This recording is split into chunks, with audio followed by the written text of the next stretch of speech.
Hello student, welcome back to my YouTube channel math success Mantra. और आज class 10th का exercise हम कराएंगे 3.3, जिसमें 2 क्वेश्चन ऑलरेडी मैं करा चुका हूं और तीसरे क्वेश्चन में वर्ड प्रॉब्लम है, उसको मुझे कराना है। ये जो क्वेश्चन मैं लेकर आया हूं class 10th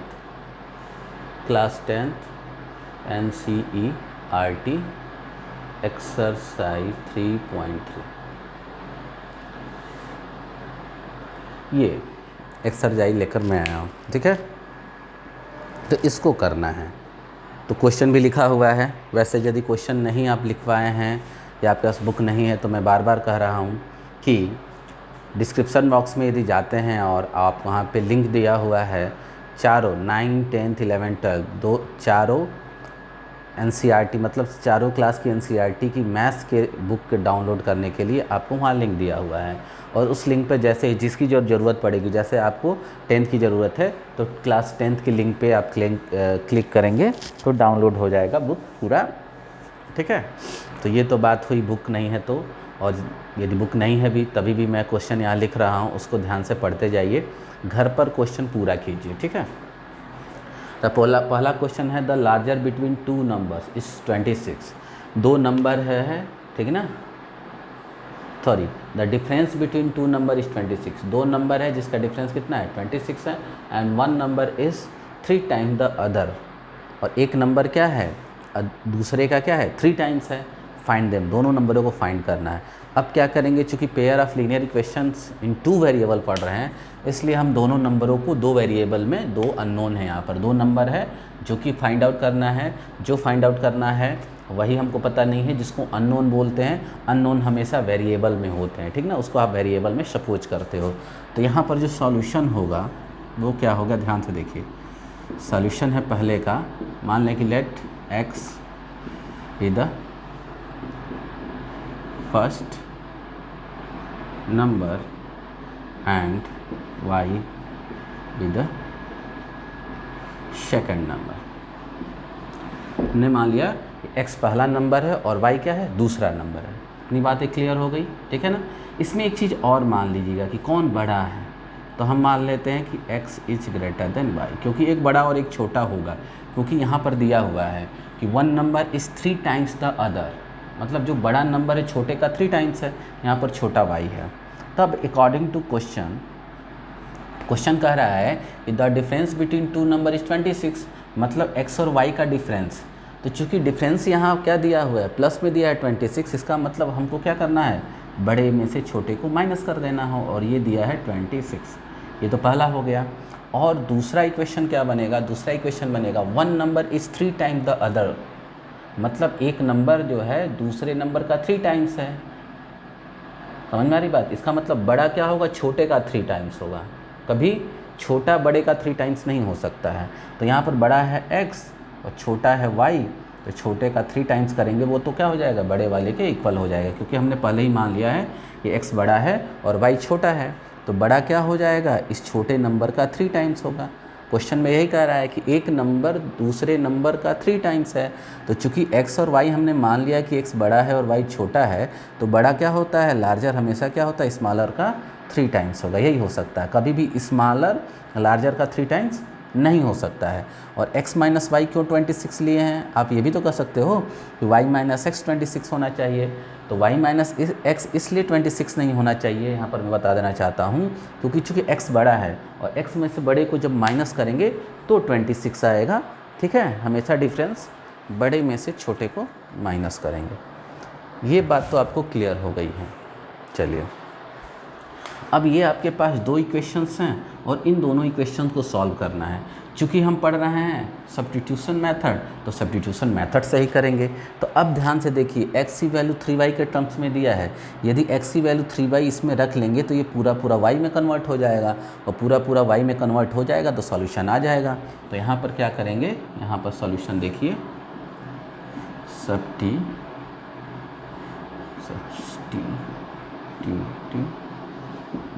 the value of x equal to 3y in first. Second से x equal to 3y first में रख देंगे तो हो जाएगा कितना, एक्स की value 3y minus y equal to 26, 2y equal to 26, y की वैल्यू कितना हो जाएगा 13 हो जाएगा, y की वैल्यू 13 हो गया।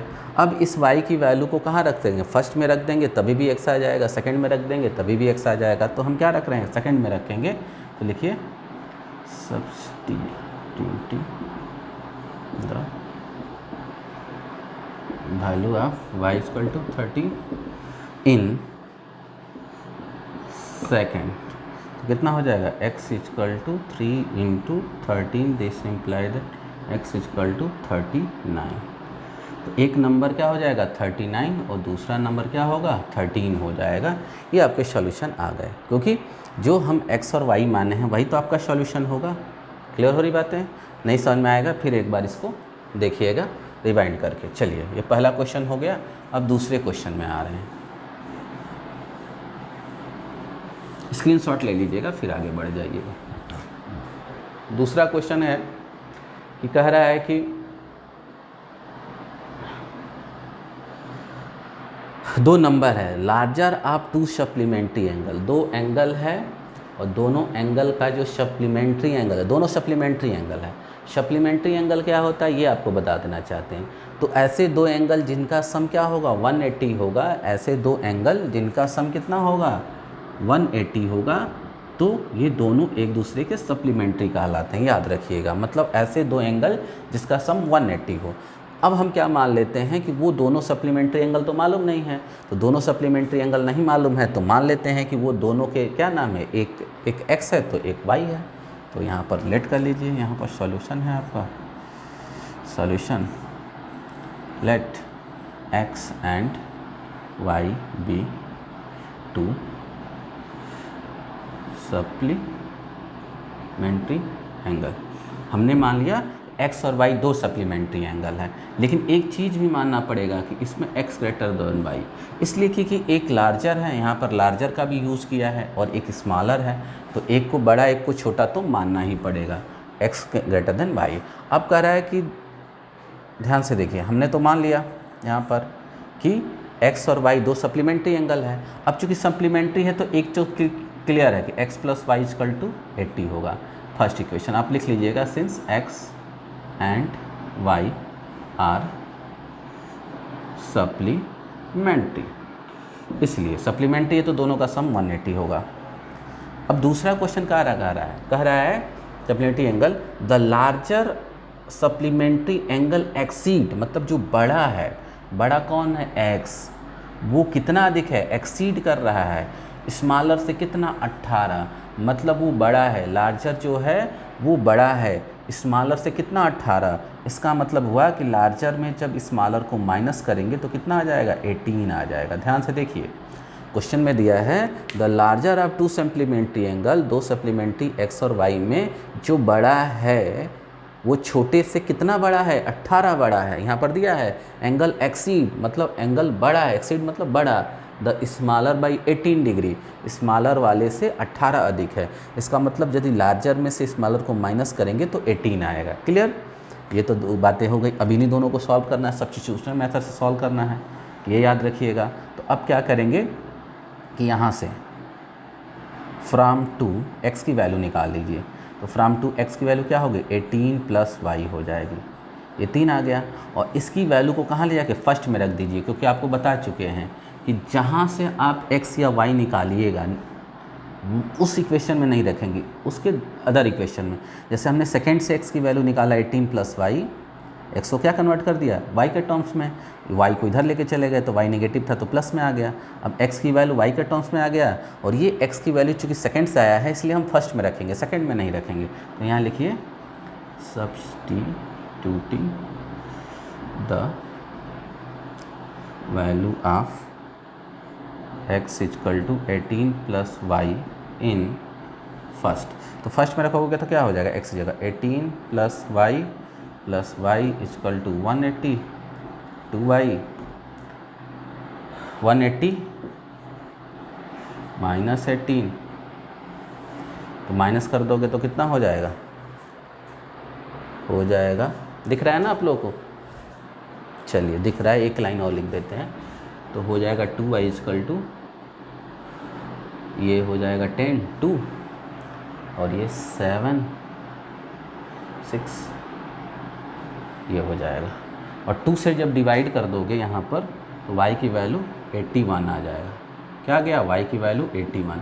तो एक तो एंगल मालूम हो गया, दूसरा एंगल कहाँ से निकलेगा? बहुत आसान है, थर्ड में रख दीजिए। तो यहाँ पर होगा substituting the value of y equal to 81 in third में रख दीजिए। वैसे तो आप फर्स्ट सेकेंड और थर्ड में से किसी में भी रखेंगे तो आंसर आएगा, लेकिन थर्ड में बहुत आसान रहेगा। y की वैल्यू 81 रख दीजिए थर्ड में, तो x इक्वल टू होगा 18 प्लस 81, x की वैल्यू कितना आ गया? 990। तो आंसर आपका आ चुका है। आंसर आपका क्या आ चुका है? एक एंगल 81 होगा और दूसरा क्या होगा? 91 होगा। दोनों के दोनों सम क्या हो जाएंगे? 180 हो जाएगा, मतलब दोनों सप्लीमेंट्री हो जाएगा। और देख रहे हैं कि यहाँ पर लार्जर है जो स्मॉलर से क्या है? 18 डिग्री अधिक भी है। तो ये तो 2 क्वेश्चन हो गए आपके। अब हम आते हैं तीसरे क्वेश्चन पे। ध्यान से देखिएगा तीसरा क्वेश्चन क्या कह रहा है। तीसरा क्वेश्चन कह रहा है, उसको मिटा देते हैं, स्क्रीनशॉट ले लीजिएगा, ठीक ना। Third question,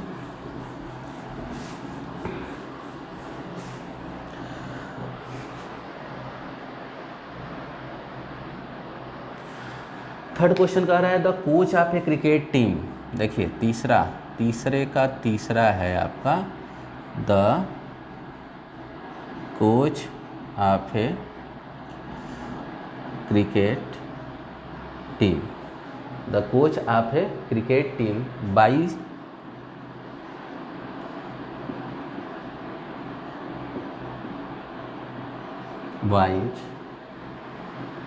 seven bats and 6 ball rupees 6 ball for rupees 3800 for rupees 3800, ठीक ना। मतलब 7 बैट और 6 बाल 3800 में उसको खरीद लिया। लेटर सी बाई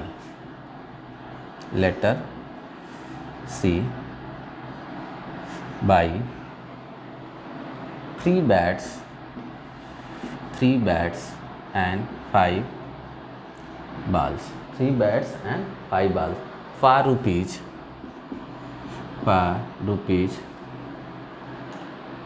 1750 rupees, ठीक ना। Find the cost of each bat and each ball. Find the cost of each bat and each ball. ध्यान से देखिए, यहाँ पर है, कह रहा है कि बैट और बॉल का डिस्कशन हो रहा है। 7 बैट्स और 6 बॉल का कंबाइंड जो कॉस्ट है, प्राइस है 3800 है, और 3 बैट्स और 5 बॉल की जो कंबाइंड कॉस्ट है 1750 रुपीज़ है। ना ही एक बैट की कॉस्ट मालूम है, ना ही एक बॉल की कीमत मालूम है, लेकिन कंबाइंड कीमत ये मालूम है हमको, ये प्राइस मालूम है। और इनका यूज करके हमको एक बैट और एक बॉल की कॉस्ट फाइंड आउट करनी है। इसका मतलब जो कॉस्ट ऑफ एक बैट है और कॉस्ट ऑफ 1 बॉल है, ये हमारा अननोन है, और जो अननोन होता है उसको क्या कर लेंगे? लेट कर लेंगे। तो यहाँ सॉल्यूशन देखिए, सॉल्यूशन हो जाएगा लेट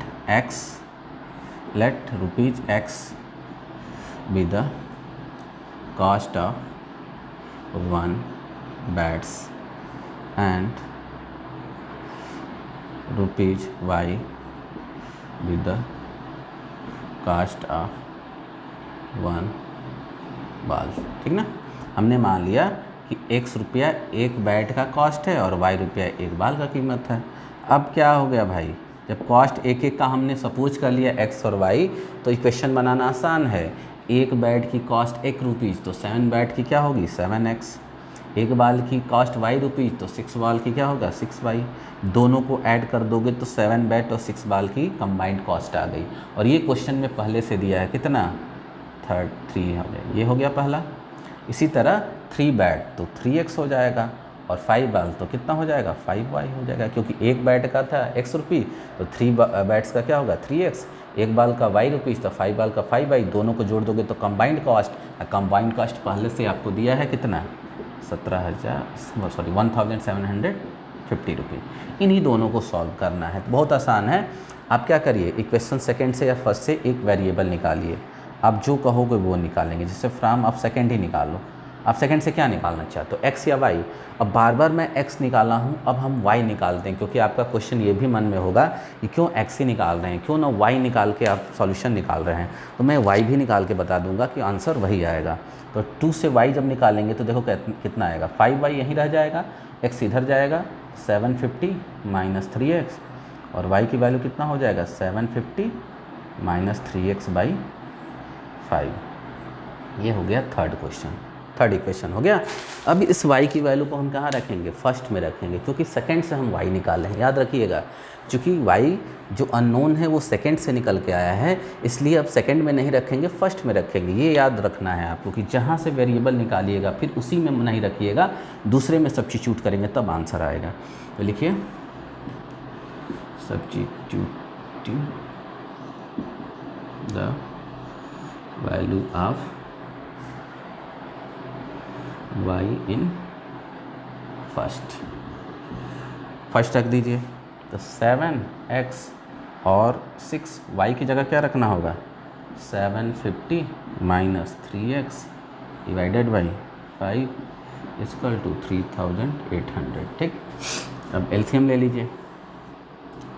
तो यहाँ पर कुछ नहीं है तो 1, तो 5 एलसीएम हो जाएगा। 1 का 5 में 5 का है तो 35x, और ये तो 5 का 1 तो 6 का मल्टीप्लाई होगा, तो 6 0 0, 6 5 जा 0, 6 7 जा 42, 42 और 3 45, और ये 6 सेकंड 6 और 4 10। ठीक है, माइनस कितना होगा 18x इक्वल टू दिस, यहाँ मल्टीप्लाई कर दीजिए।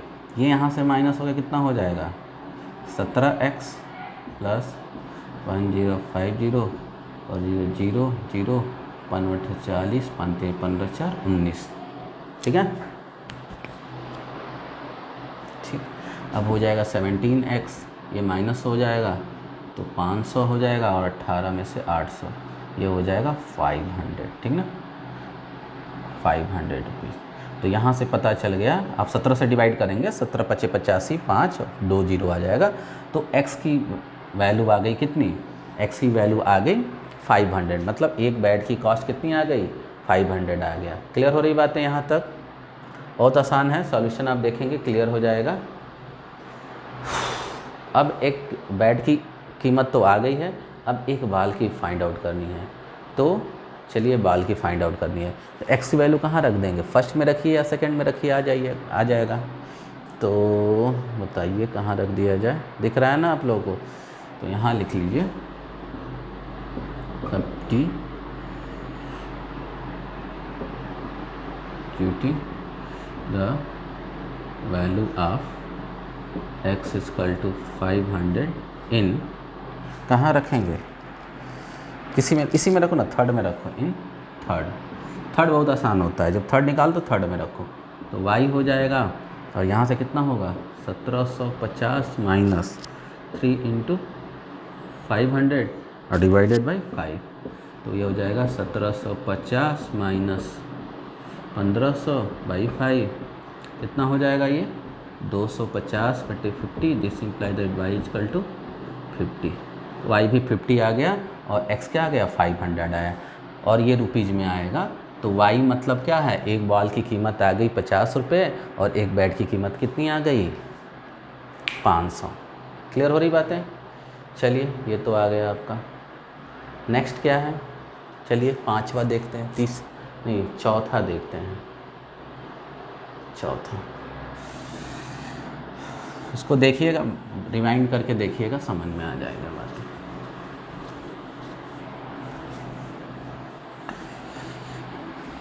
तीन है और 3 बताना है। तो जो फोर्थ क्वेश्चन है वो कह रहा है the taxi charges in A city consist of a fix charge. मैं क्वेश्चन लिख नहीं रहा हूँ इस बार, आप क्वेश्चन देख लीजिएगा, ठीक है ना, लिखने में टाइम जा रहा है, तो इसलिए मैं बताना चाहता हूँ।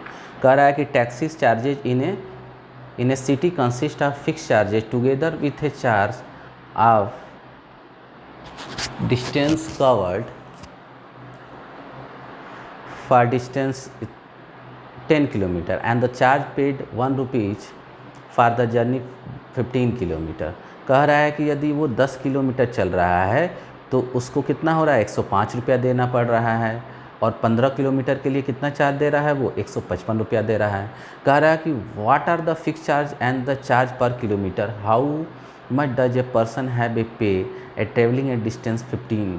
अब देखो क्वेश्चन में क्या कह रहा है, क्वेश्चन बहुत सही है। आप जब टैक्सी करने जाते हो तो आपको दो टाइप के चार्ज देना पड़ता है। एक तो फिक्स चार्ज होता है, क्या होता है, फिक्स चार्ज होता है, और एक होता है चार्ज पर किलोमीटर। तो इस भी जो दिया है आपका कि 10 किलोमीटर की जो आपके पास चार्ज पे किया है उसने 105 रुपया है। इसमें दोनों टाइप का चार्ज है, फिक्स चार्ज भी है और चार्ज पर किलोमीटर है। और 15 किलोमीटर के लिए वो कितना उसने दिया है, 155 रुपया दिया है। इसमें भी दोनों चार्ज है, फिक्स चार्ज और चार्ज पर किलोमीटर है। मतलब ये हुआ कि आप कहीं गए क्या करने, गाड़ी करने रेंट पर, और उसने कहा कि भैया 100 रुपया तो हमारी चार्ज है फिक्स, और 10 रुपया पर किलोमीटर में चार्ज लूँगा जाने के लिए। अब जितना किलोमीटर चलेंगे वो उतना 10 से मल्टीप्लाई कर दीजिए, और फिक्स चार्ज 100 रुपया है वो जोड़ दीजिएगा, वो मेरा टोटल क्या हो जाएगा, चार्जेज बन जाएगा। आप 20 किलोमीटर जाएंगे तो मेरा फिक्स चार्ज भी 100 ही रुपया रहेगा, 30 किलोमीटर भी जाएंगे तो फिक्स चार्ज 100 ही रुपया रहेगा। लेकिन पर किलोमीटर चूँकि चार्ज है आपका 10 रुपया, तो उसके हिसाब से हम अलग से चार्ज करेंगे। समझ में आ रही बात है। आप कहीं भी जाते हो तो गांव देहातों में तो ऐसा होता है कि कहता है कि भाई 1000 हम रुपया लेंगे और जितना किलोमीटर जाएगा उसका तेल का पैसा हम अलग से लेंगे। इस तरह से यहाँ पर चार्जिंग होती है। लेकिन अलग जगह सिटी में जाओगे तो वो कहेगा कि 500 रुपया, 600, 200, 300 मेरा फिक्स चार्ज है। आप 1 किलोमीटर भी जाओगे तो वो फिक्स चार्ज देना ही देना पड़ेगा। लेकिन जो पर किलोमीटर चलोगे वो अलग से आपको पेड करना पड़ेगा, उसको अलग से चार्ज देना पड़ेगा। तो वही दो चार्जेज हैं। दो चार्ज में एक फिक्स चार्ज है और एक क्या है आपका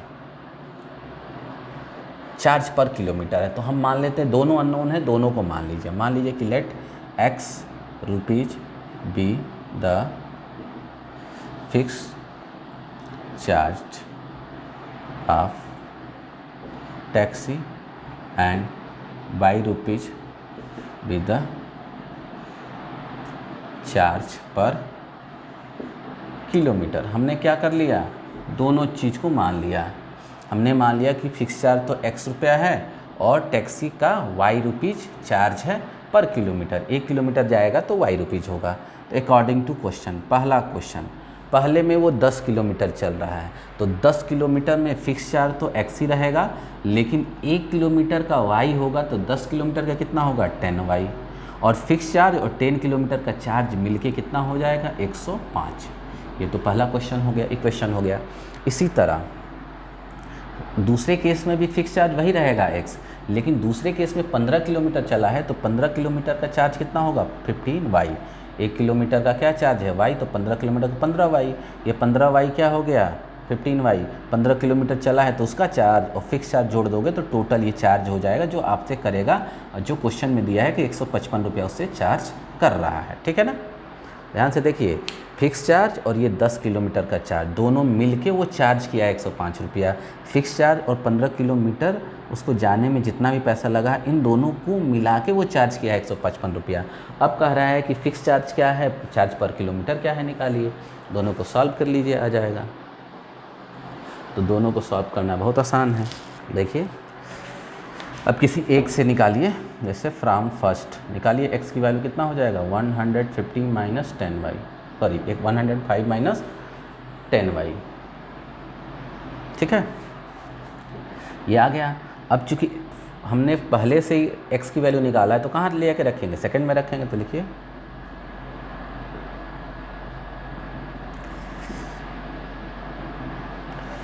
वैल्यू ऑफ x इन, कहाँ रख देंगे, फर्स्ट से निकाले हैं ना तो सेकंड में रख देंगे। सेकंड में रख दीजिए। तो जब substituting the value of x in second, first से x निकाले, सेकंड में रखोगे तो x की वैल्यू रखो, ये तो निकाले हो, रखो यहाँ पर, तो कितना हो जाएगा 105 minus 10y plus 15y equal to 155।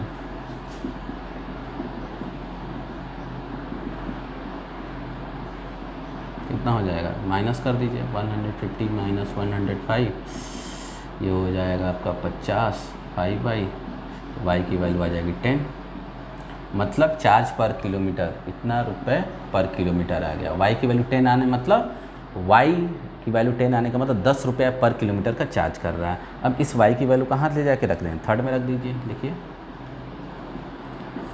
सब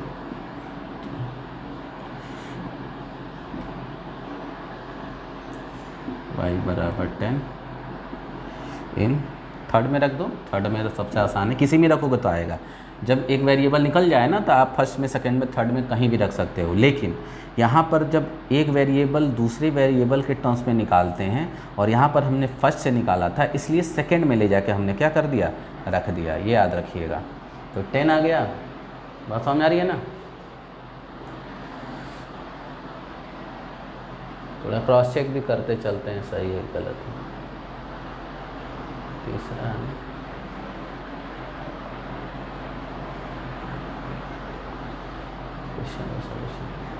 ठीक है, देखते हैं। अब इस y को किस में रख देंगे भाई, थर्ड में रखेंगे तो हो जाएगा x equal to 105 minus 10 into 10, तो हो जाएगा 105 माइनस 100 x इक्वल टू 5, मतलब फिक्स चार्जेज उसका कितना है, 5 रुपीज़ है। फिक्स चार्जेज कितना है उसका, 5 रुपीज़ है। समझ में आ गई बातें, फिक्स चार्जेज 5 रुपीज़ आ गया और चार्ज कर किलोमीटर कितना आ गया, 10 रुपये आ गया। अब इसमें और भी क्वेश्चन आपको दिया हुआ है, how much does a person have to pay for travelling a distance 25 kilometre. तो लिखिए चार्ज्ड फॉर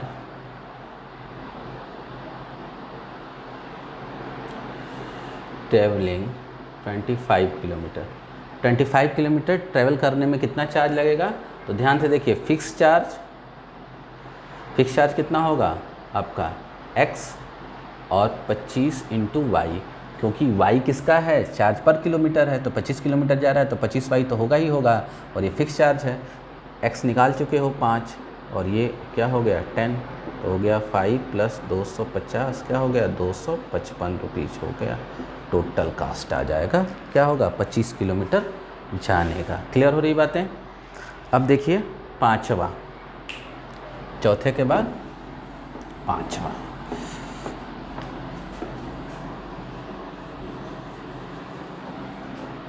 पाँचवा कह रहा है एक फ्रैक्शन बिकम्स। देखिए तीसरे का पाँचवा फ्रैक्शन की बात कर रहा है, तो फ्रैक्शन में क्या होता है, न्यूमरेटर और डिनोमिनेटर होता है। कोई भी फ्रैक्शन मालूम करना है तो आपको न्यूमरेटर डिनोमिनेटर मानना पड़ेगा, ठीक है ना। तो ये पहले तो लिख लीजिए कि क्योंकि यही मालूम नहीं है, यदि न्यूमरेटर डिनोमिनेटर दोनों मालूम रहता है तो हमको फ्रैक्शन तो मालूम ही हो जाता है ना। फ्रैक्शन ही फाइंड आउट करना है तो हमको न्यूमरेटर डिनोमिनेटर उस फ्रैक्शन का मान लेते हैं कि let x by y be the required fraction. Question आपके सामने होगा, पढ़ लीजिएगा। मान लेते हैं कि x बाई वो फ्रैक्शन है, ठीक ना। अब कह रहा है कि ये अननोन फ्रैक्शन है, जो फ्रैक्शन हमको फाइंड आउट करना है, फाइंड द फ्रैक्शन दिया है, कंडीशन दिया है, a fraction becomes 9/11 if 2 is added to both the numerator and denominator. मतलब ये हुआ कि यदि इसमें दो न्यूमरेटर में भी और दो डिनोमिनेटर में ऐड कर देंगे तो फ्रैक्शन कितना बन जाएगा, फ्रैक्शन बिकम्स 9/11 हो जाएगा। क्या हो जाएगा, 9/11 हो जाएगा, एंड 9/11। और कह रहा है if 3 is added both the numerator and denominator, और यदि 3 ऐड कर दे रहे हैं तो क्या हो जा रहा है, 3 ऐड करने पर कितना हो जाएगा, बिकम्स 5/6 हो जाएगा, 5/6 हो जाएगा।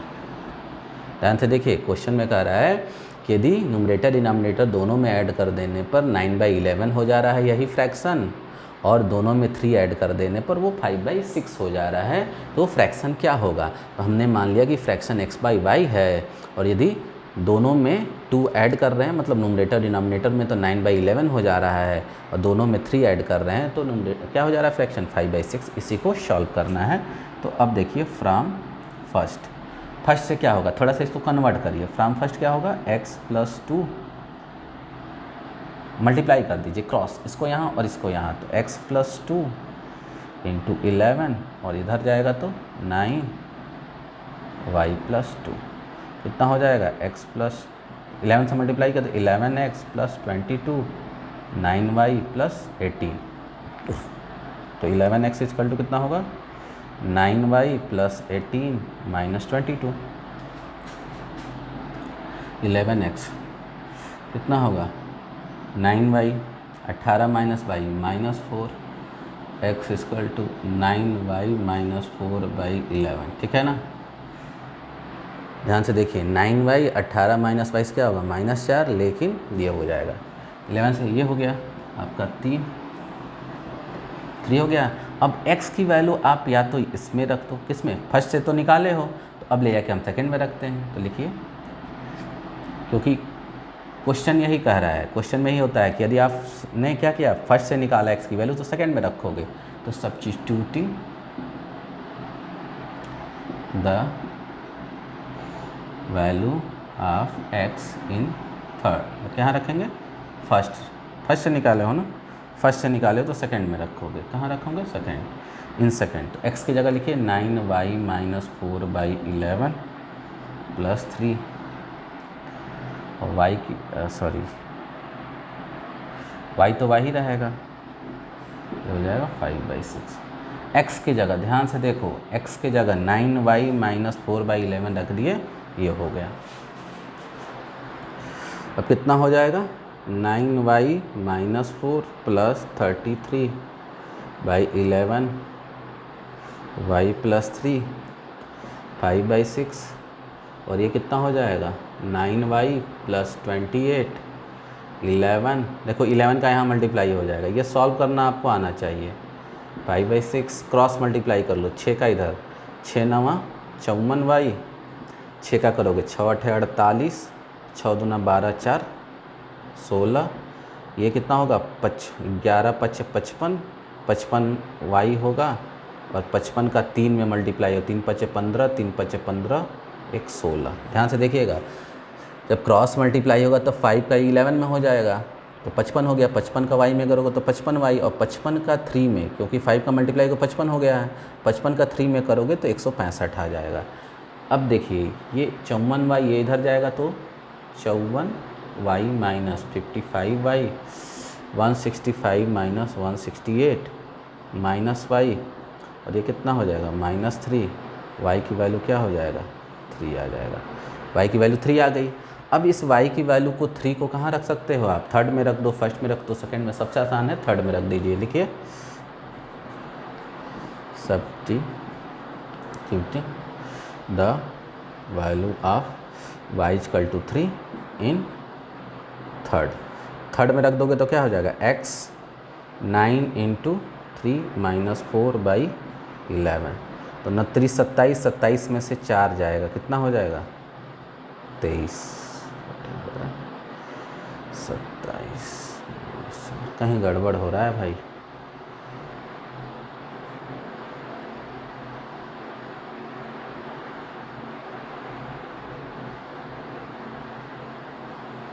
बोलिए कहाँ एरर हो रहा है, देख लीजिए, क्रॉस चेक करिए।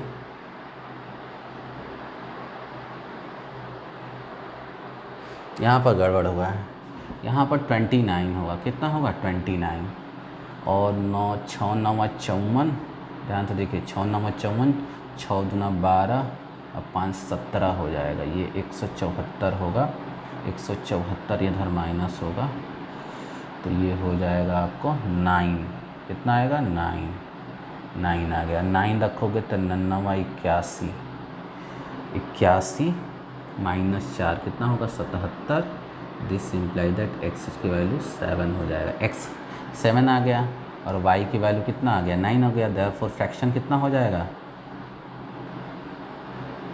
फ्रैक्शन की वैल्यू x/y, तो 7/, कितना होगा 9 होगा।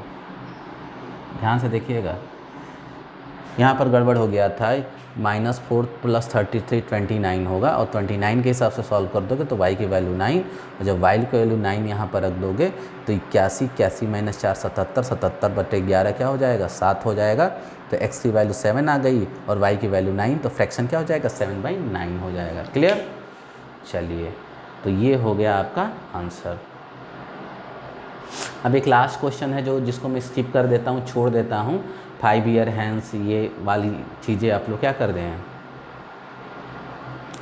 आप लोग करेंगे, यदि नहीं करेंगे तो आप व्हाट्सएप करके भेज देंगे तो मैं भी बता सकता हूँ इसको, लेकिन आज इतना ही मैं छोड़ देता हूँ। ये आपको 5 क्वेश्चन बताया गया है जो कि वर्ड प्रॉब्लम था, एनसीईआरटी का 3.3 के क्वेश्चन थे जो अच्छे क्वेश्चन थे।